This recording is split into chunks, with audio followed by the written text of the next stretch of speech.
5 people were dead with nothing apparently connecting them. But the great Paul Troon Cravat would find the thread. Hindered by his assistant Mike Anus, a young 5K runner obsessed with taking his own blood pressure and looking at his legs, the great detective walks through a time portal in the 1980s and is appalled by most of what he sees.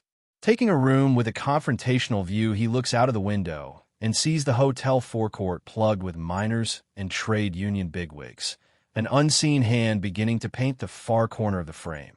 The figures of policemen appearing in real time, ordered to uphold the policies of a prime minister who thinks the world would be a better place if only everyone was exactly the same as her. The artist clapping her hands. Paul Troon Cravat watching the scene come to life in the window, a melee of megaphone tirades, whistles, horses riding policemen, pushing, punching a baton charge. Allergic to violence, Paul Troon opens the fridge to find a miniature alt-rock pop band rehearsing.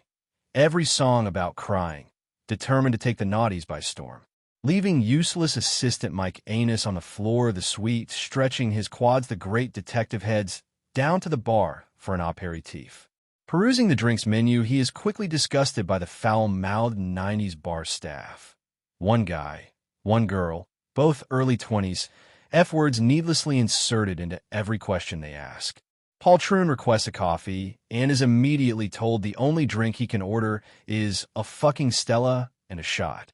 Unfailingly polite, the great Cravat takes a seat, watching the hit TV show of the 90s on a screen.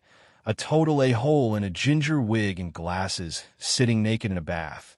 Reenacting his childhood bath time for an audience of millions, his every utterance moronic, his now elderly mom placing a crown of bubbles on his head, the bar staff guffawing, the girl downing a pint and belching, the guy ironically referring to his cock as a fuck javelin. Paul Troon sips his gassy lager just as Mike Anus walks out setting his watch for another 5K.